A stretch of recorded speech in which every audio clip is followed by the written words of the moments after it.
Manona ny fiadanan'ny tompo amintsika rehetra mpiaino sy mpanaraka ny onjam-peon'ny radio vaovao masoa ary dia faly ny tenako hiaraka aminao ao anatin'izao fandarana vaovao izay voafikarintsika eto amin'ny radio vaovao masoa izao. Animo ny fandarana voalohany ao anatin'ity fandarana vaovao ity araka izany lohateny fandarantsika hoe kristianina mifampandroso izany fandarana manokana izy ity izay natao anasantsika vahiny manokana nomen'Andriamanitra fanomezam-pahasoavana afaka mizara amintsika mpiain'ny radio vaovao masoa mba hahatonga antsika mandroso voalohany ara-panahy fa ny faharoa ihany koa tsy ara-panahy ihany fa mandroso amin'ny lafiny mety ho fiarina sy ny sisa ary dia anasana antsika rehetra izay mety manana ny talenta sy fanomezam-pahasoavana afaka hifampizara ao anatin'izay. Dia tompony ho antsika amin'ny teny ity ny mandray ny Dr Ravalson Rijamalala Mamy izay mpampianatra mpikaroka momba ny aivarotra sy fananganana orinasa ao amin'ny IST eto Antananarivo. Ankoatran'izay moa anisan'ny tompona andraikitra momba ny fambolena sy famokarana sakafo ary mpiara-miombonantoka amin'ny fianakaviana manao asa tena sy fandrarana manokana izy.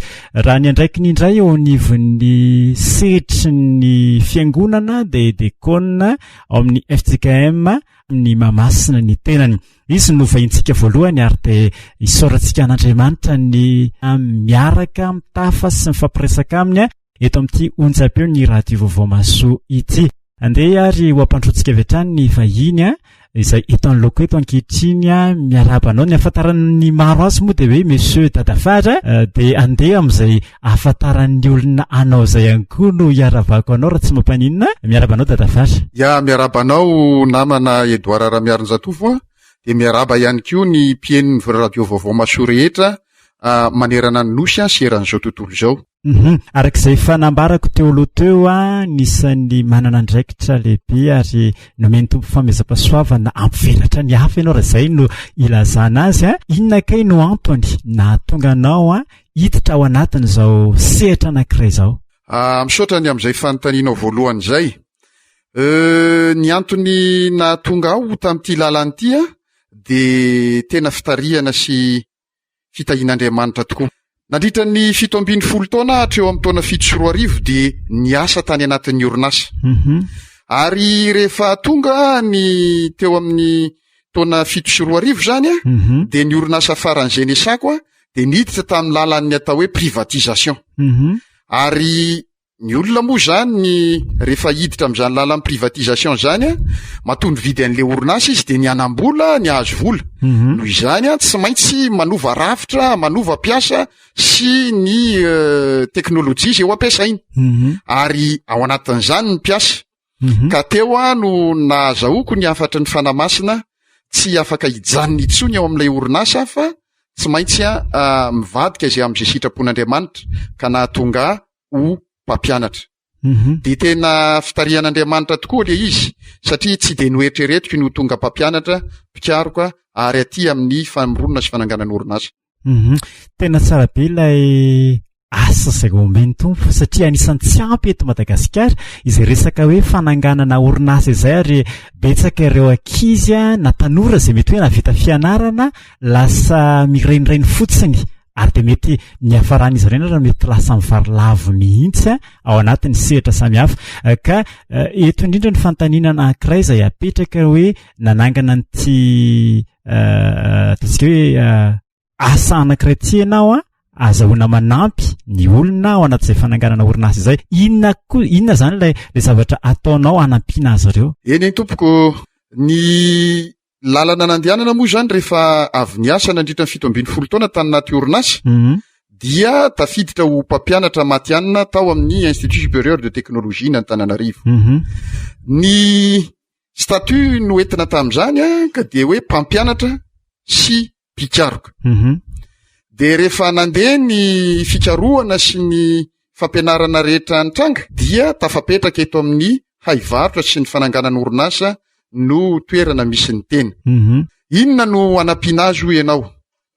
Ny tontolo iainantsika tato anatin'ny 30 taona farany zao dia tontolo niova tamina fiarikarena mivantana ary ny alahan'ny fanjakana, ny atahan'ny fanjakana ny atao hoe fiarikarena amin'ny lafiny rehetra.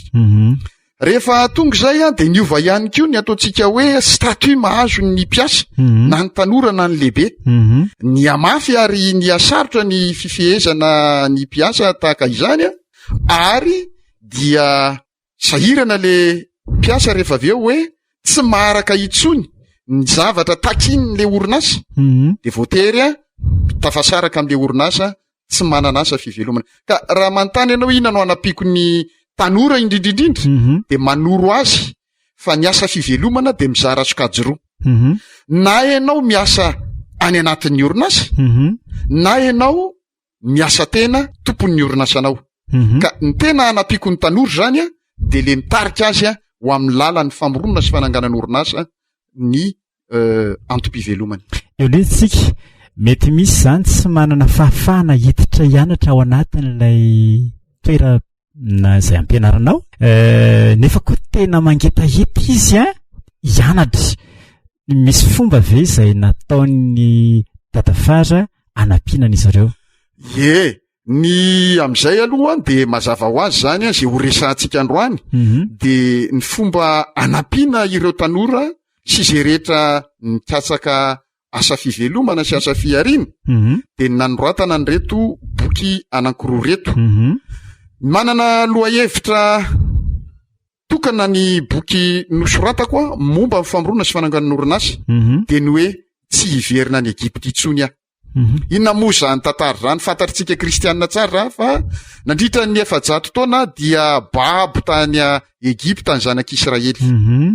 Ary rehefa navesatra sy nanahirana azy tokoa ny fiarahamonina nisy tany a, tsorika atao amin'ny fitenenana hoe fanandevozana nataony Egyptianina azy, de nitaraina tamin'Andriamanitra izy mba hiala amin'izany toerana sy hisata misy azy zany. De fantatritsika ny tantara fa notendrena i Mosesy, no manin'Andriamanitra efa hatramin'izany andro zany notendreny Mosesy hitondra ny zanak'Israely hivoaka tao Egypta ho any amin'le tany nampanantenaina tondra dronono amatately. Raha azontsika tsara zany sary zany de zany mihitsy lay fahasoavana tiako ampitaina amin'ny alalany reto boky anankiroa reto ho an'ny tanora malagasy. Boky anankiroa reto fa raha ny tena marina de tokony ho boky telo fa ny fahatelo a mbola eo andalam-panotana azy ny tenako. Boky voalohany zany a de miresaka ny famoronana sy fananganana orinasa. Misy fizarana 5 io ary de hita ao avokoa nantany hoe tantara ny famoronana sy fananganana orinasa teto amin'izao tontolo izao. Hitanao ao a ny atao hoe karazana famoronana sy fananganana orinasa sy karazana asa fandraharahana misy eto amin'izao tontolo izao sy eto Madagasikara. Hitanao ao koa ireo karazana toetra sy fitondrantena tokony hanana ny mpamorona sy ny mpanangana orinasa. De hitanao ao koa zany hoe ahoana ny fananganana ilay bika piarin-karena. Zany hoe tenitelo ny mamaritra an'izay de ny bika, fiarina, harena. Ahoana ny fomba fananganana an'izany?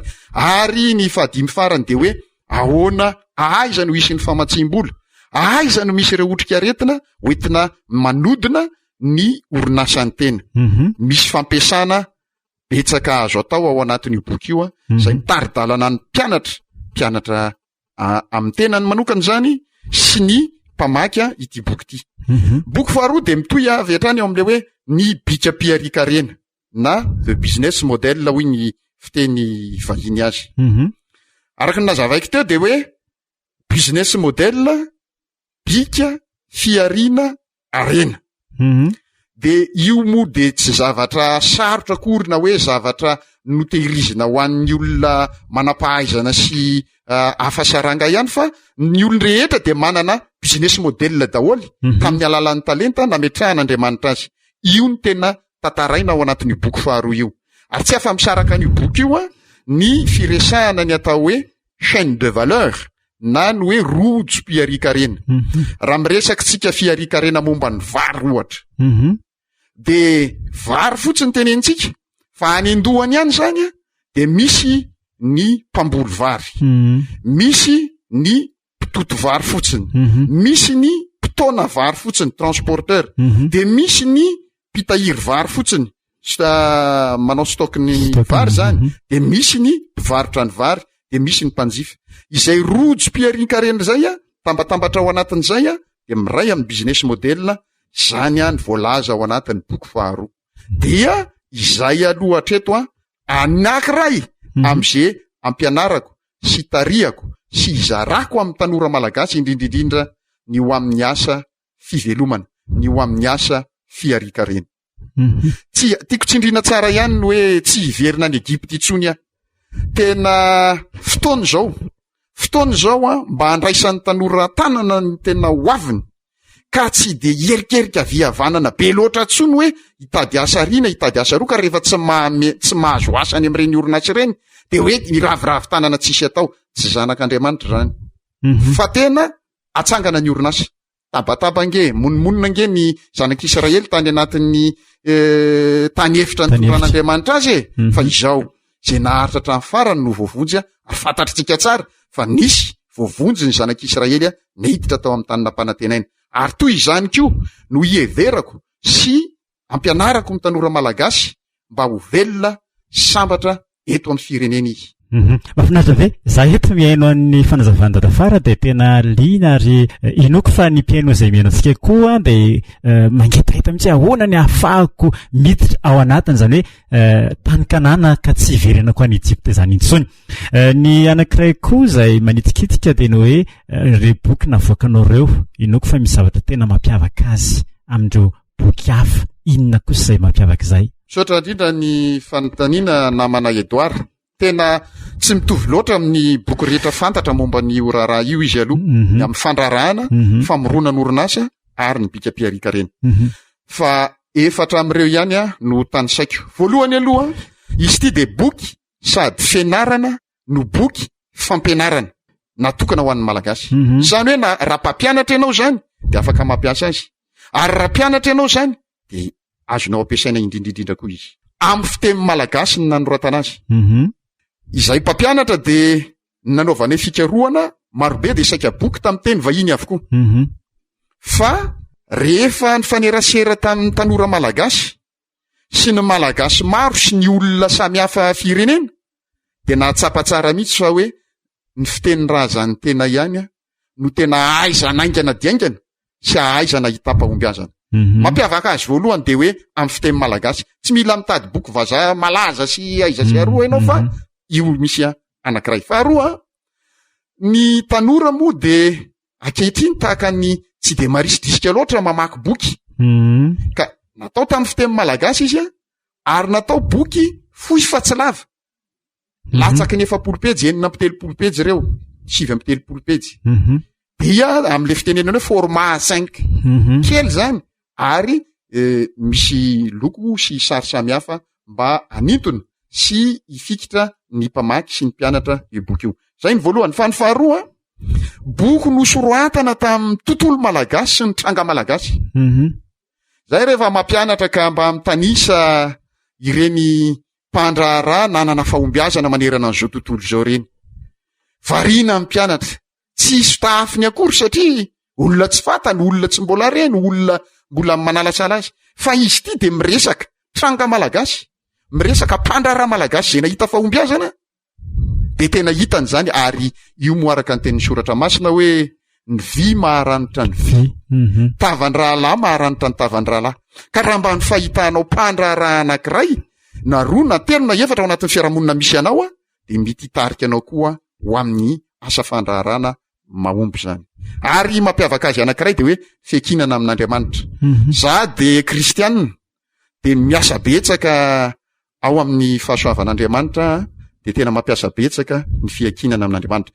Ny hafa ihany koa de hoe izy ity de mampianatra taranja sy mampafantatra taranja tsy hita any amin'ny fandaram-pianarana ho an'ny ankizy sy ny tanora. Zay tsy ampy amin'ny mandrakariva. Tsy misy anio any amin'ny fampianarana ho an'ny ankizy madinika sy ny tanora. Ary mbola fatenana ihany koa raha ny lalam-piofanana eny amin'ny anjery manontolo no mianatra an'io hoe famoronana sy fananganana orinasa io. Business model io mbola fatenana. Noho izany tena miavaka ity boky ity satria mampianatra ny zavatra afenina angaha tsy ho fantatry ny olona. Mampiavaka azy ihany koa de fivelomana miainga avy amin'ny otrikarena misy eto Madagasikara. Tsy mitako hoe matière première farana avy any an-dafy amoahana vola vahiny ray fa niotrika reny misy eo aminao eo ihany no ampiasainao avetrany. Matsiaro tamin'ny nananganana ny fikambanana hoe vondrona mpandraraha zandriny.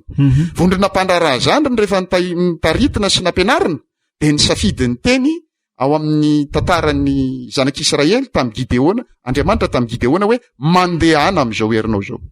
Izany teny zany de tena miainga manery any Gideona hoe aza matahotra sy mierikerika fa zay misy eo iangana. Fanehoana finoanan'Andriamanitra zany ary asa mahomby. Mampiavaka an'izy ity koa de zao. Za zay manoratra de mipetraka sy monina eto Madagasikara. Noho izany de manao asa fanjoina na ataontsika hoe suivi évaluation, manome torohevitra, conseil ho an'izay mitady sy mily zany. Manao coaching, manao mentoring amin'ny entrepreneuria koa ny tenako. Zay no hitako hoe anisan'ny mampiavaka ity boky fampianarana sy fianarana momba ny fandrarana sy famoronana sy fananganana orinasa. Voafetra ve ny olona afaka mampiasa na mamaky le boky? Ny tiako tenena mantsy mety misy olona zao tsy navita fianarana amboly fa mety mba tonga ambany izay ny ala nefa mba telina anao an'izay resaka fananganana orinasa zay. Natao an'ny iza zany tena hoe tsara ny fanontanianao. Natao an'ny olona rehetra mahay mamaky teny sy manoratra teny malagasy izy ity.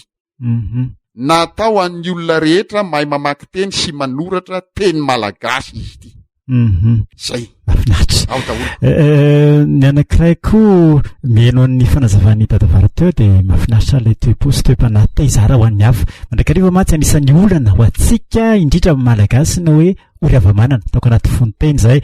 Ka rehefa ohatra nanangana ty zavatra anankiray tsia de tsy tiako zaraina ho an'ny hafa iny fa izay ihany tokony hanana an'iny. Fa ianao manokana de hoe taizara ho an'ny hafa ny antony.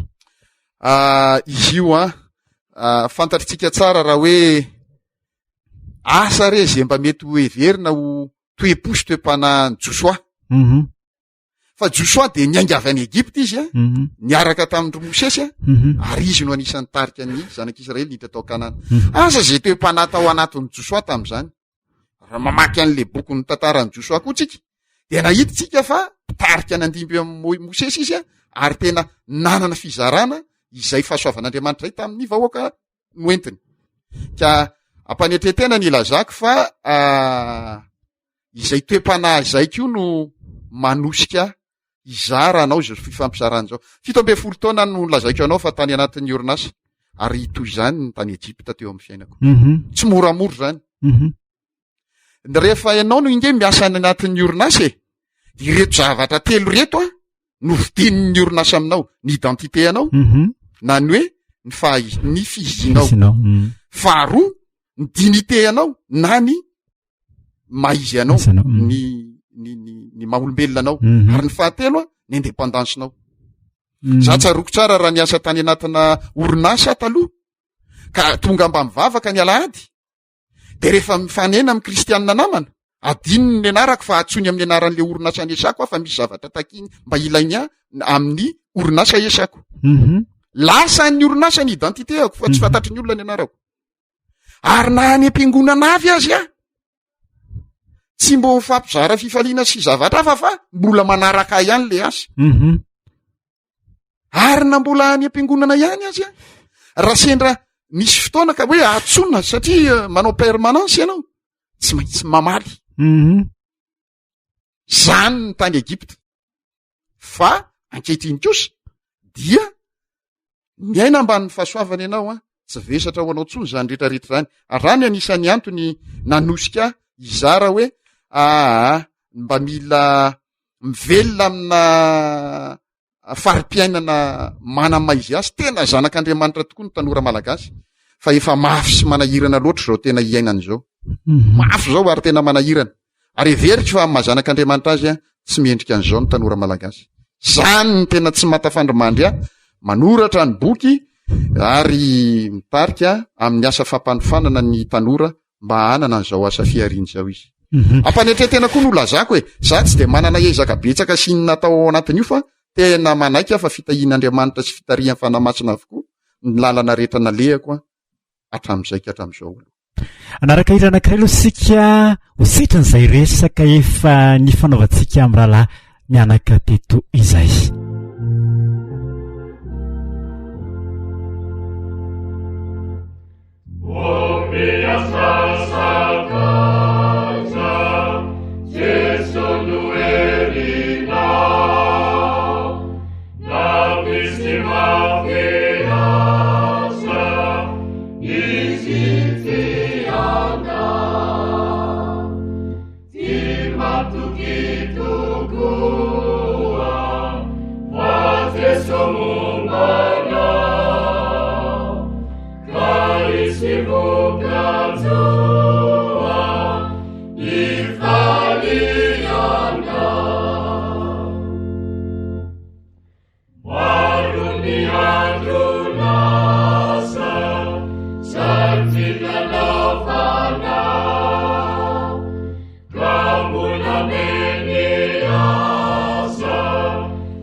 araka zany firana FFPM zay ny rahantsika rehetra nanatra izany mitaonantsika hiasa ary ny tompora teo dia mampianatra antsika hoe anao asa tsara.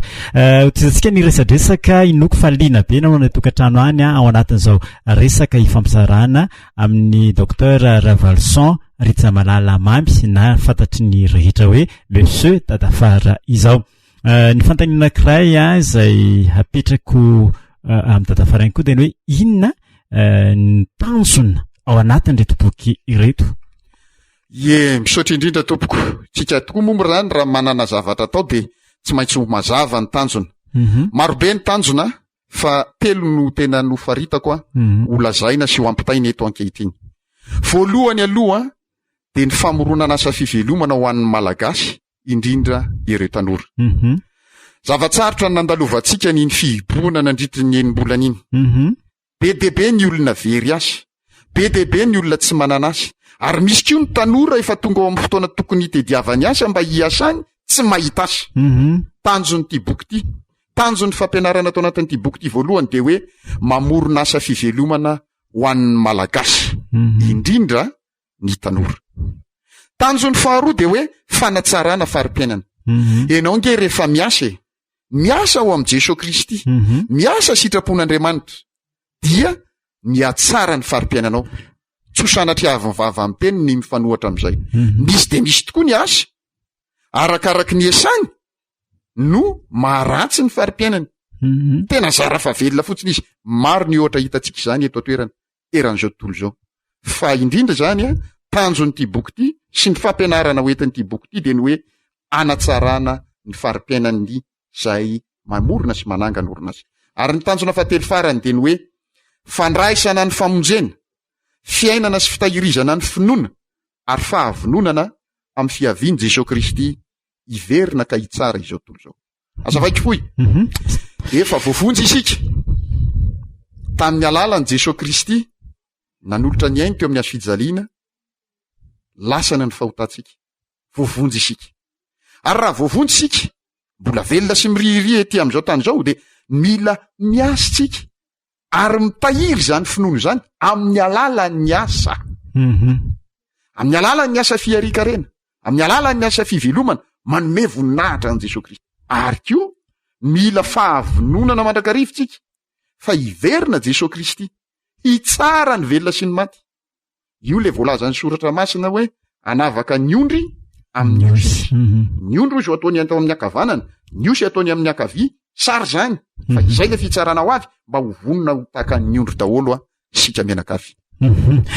Ao anatin'izay zany sy hoe rehefa varinany amin'ny fitiavam-bola fotsiny ianao fa sady mandroso ny fari-piainanao amin'ny lafiny ara-materialy, eo koa ny fiainam-panahinao tsy ho diso antsara amin'izay androsoana iomanana amin'izay fiavian'i Jesosy Kristy izay. Mahafinaritra be ilay izy satria fifampitantanana tsy hijanona hipantsina ilay fiainana eto an-tany ihany fa hipantsina koa ilay mandrakizay.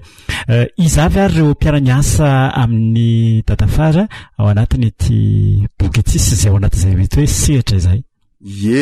Maro be ny mpiara-miasa amiko ato anatin'ity sehatra fikarohana sy fampianarana ny fandraharahana ity na ny entrepreneuria. Be deabe fa de sokajiko vitsivitsy angamba aloha ny voalohany indrindra de ny mpampianatra sy ny mpanabe ary reo mpianatra momba nyty hoe entrepreneuria ity. Reo zany aloha mpiara-miombonantoka voalohany. De misy koa ireo fikambanana maro be samy hafa mitaiza tanora sy manabe tanora amina aitarika sy ny fifampitantanana leadership sy ny coaching. De ireny koa zany de miara-miasa amin'ny tenako ato anatin'ity asa ity. Indrindrindrindra moa zany averiko indray de ireo tanora rehetra tsy ankanavaka tsy voatery ho mpianatra foana fa na tanora ny anatin'ny sehatry ny fiangonana na tanora ny anatin'ny sehatry ny fiarahamonina tsotra miantso mba hanome fampiofanana na hanome kely fampianarana. De ireny koa tena mpiara-miasa amiko ary mpiara-miombonantoka amiko satria betsaka ihany koa ny zavatra mba ianarako sy fantatro avy amin'ireny tanora reny. Efa 10 taona mahery aho zany tsy tany anaty orinasa tsony fa mahita hoe izao ndray zany no fomba fiaina sy fomba fitondratena ny anatin'ireny toeram-piasany reny. Ohatr'izao ndray hono zany zao ny karamany, ohatr'izao ndray hono zany zao ny fifehezana ny mpiasa, ohatr'izao ndray hono zany ny taona farany ambony indrindra taraky miasa anao fa tsy de misy tsony ny mahatratra retirety 10 taona. Tena mpiara-miombonantoka amiko reny, mpiara-miasa amiko. Eo ihany koa ny trano mpanota-printy sy ny famotana ny tony boky itony ary ny aina manjery tahaka ny radio vaovao maso sy ny sisa rehetra zany de ny maro hafa tsy voatanisy betsaka ny mifanerasera sy miara-miasa amiko ny amin'ny tony zavatra. Efa nahita vokatra ve dadafara tao anatin'izay 10 taona na antanterahana n'ilay asa 10 taona mahery moa zany araka izay nambara teo de inona ny vokatra azo tsapahitanana? Misaotra indrindra tompoko ny am'izany fanontaniana lehibe de lehibe zany tokoa satria marina mafy be deabe ny hoe mampianatra sy mitaiza tanora ny amin'ny famorona sy fananganana orinasa amin'ny fitantanana orinasa fa tsy voateny mandrakariva hoe aiza ny vokatra. Zao ihany ty fiainan'ny malagasy ty. Ka anisan'le ray voalohany am'izany aloha dia ny fananana araka ny filazanao tery ambony tery momba ny orinasa marobe 13 nisan'izy ireo fianakaviana madinika mpiara-miombonantoka amiko dia manana fivelomana izy iarahana amin'ny alalan'ny asany zay misy torohevitra vity amiko sy fanoanana madinika de madinika atao amin'izy ireo. Raha izay. Faharoa manaraka an'izay araka ny teo de ny orinasa famboleko arboriculture moa izy io zany any amin'ny faritra Ambomandry Arivon'ny Mamo. Ary ny fahatelo manaraka an'izay de ny fampiofanana tahaka zao, ny famokarana boky tahaka zao dia ireny koa vokatra ty asy ty. Raha miresaka ny tanora zay nofanina sy nampianarina hatramin'izay betsaka hoy le tsy manisa ampanetreteny betsaka amin'izy ireo nefa manana orinasa mavelo tena ary manana mpiasa maro be ihany koa. Betsaka fa tsy de afaka de tena ho teneniko eto le izy satria tsy tena mbola mifampiera aminy any amin'izay zavatra. Ahoana ny atao raha ohatra ka te hiara-iasa amin'ny dadafara? Tsotra ihany ka, za tsy sarotra. Miangavy anareo aloha zany hoe manana page Facebook page Facebook hoe FFO famoronana sy fananganana orinasa ady amin'ny fahantrana. Famoronana sy fananganana orinasa ady amin'ny fahantrana de azonareo tsy diany io de afaka misereo isika menakavy. Za raha teo koa de mpampianatra mpikaroka matianina ao amin'ny Institut Supérieur de Technologie n'Antananarivo de ao ihany koa zany mety ahitana arak'izay. Tsy de misy hoe toko hoe formalité sarotra ny miara-miasa amiko fa tsotra ihany fa rehefa mihaona sika de hita foana ny zavatra atao azahoana miara-miasa. Mikasika an'ilay boky izay navoaka ny dadafara teo aiza ny toerana ahitana azy? Toerana roa no ahitana azy hatramin'izao ka hatreto de voalohany ao amin'ny librairie na fivarotam-boky Antso Analakely eo ambodin'ny Totobato n'Antaninarenina zany. Ao no mivarotra ny boky rehetra zay nosoratako sy navoakako. Mo koa ery amin'ny institution Martyr Very Ankasina 67 hectares zany de misy ny fivarotana ireto boky ireto. Mora ny vidiny. 5,000 ariary ny famoronana sy fananganana orinasa, 9,000 ariary ny momba ny business model. Ya amaraparana ny fandarana isika ankehitriny ny afatra izay ampitain'ny dadafara ho an'ny mpiaino. Ny tompoko ary zavatra natomboka tokoa moa de tsy maintsy misy fiafarany. Ny afatra tiako apetraka maro be ihany koa. Zay ko mampampianatra betsaka nefa mba mivakina de betsaka no azo zaraina. fa teny anankiroa zany a no horesahako. Voalohany de manentana ny tanora sy ireo tsy anasa rehetrarehetra ndao hiasa fa za mipetrapotsiny ary ny asa tsy isy amme anao ao akory fa ny asa de fironona amin'ny mahazanak'Andriamanitra antsika. Tondray miandry an'le asany amin'ny orinasa foana fa tianao de misarika ny sainareo amin'ny mpanetretena tsy alafin'ny dokam-barotra akory fa amin'ny lafin'ny taridalana sy tory lalana mividiana ny reto boky reto. Mividiana ny reto boky reto de vakio de ampiasao amin'ny fiainanao mba hitanao fahasoavana. Ny afatra farany de ny hoe andro farany zao. Andro farany zao ary be fahasahiranana sy be fahoriana. Vao nivoaka confinement tsika izao. Tena be debe ny tsy anazy. Mandeha ny andalana eny ianao tena hitanao hoe sahirana ny olona. Fa izao fotsiny ihany. Misy alaolana io dia firono ny asanao. Mifikira amin'Andriamanitra. Famonjeny Jesosy Kristy. Rehefa voarainao ny famonjeny Jesosy Kristy de hitanao, raisinao ny asa tsara manome voninahitra azy. Tandremo asa tsara fa tsy ny asa rehetra akory de tsara daholo. Fa misy asa betsaka tsy manome voninahitra an'Andriamanitra. Tsy ihany ny tarihana antsika fa de masa manome voninahitra an'Andriamanitra sy Jesosy Kristy zanany no hitariana antsika ka de mirary soa ny mpiaino rehetra, mirary soa nareo rehetra ho tahin'Andriamanitra fa afatra sy dinika fotsiny moa zany napetraka izany. Mo mirary soa ny ianao namanay Edouard Ramiarinjatovo sy ny mpiara-miasa rehetra atao anatin'ny radio vaovao mahasoa ny amin'izao fifanasana sy fifampiresahana nazahoana ny resaka sy ny zara zavatra ho an'ny mpiaino antsika izany. Ary fandarana voalohany izy ity de tena misaotra an'Andriamanitra fa fandarana iza zany mba nisatatra azy voalohany teto de mino somanatena fa ho fitaovana maranitra sy ho fiasana voafantina eo ampelantanan'ny radio vaovao mahasoa sy ny izay rehetra mihaino azy sy mampiasa azy ny radio vaovao mahasoa ny zavatra rehetra teto amin'ity fandaran'ity hoe kristianina amin'ny fampandroso ity. De tena rehefa miveriny Jesosy Kristy mahita finoana ny anatintsika rehetra izy.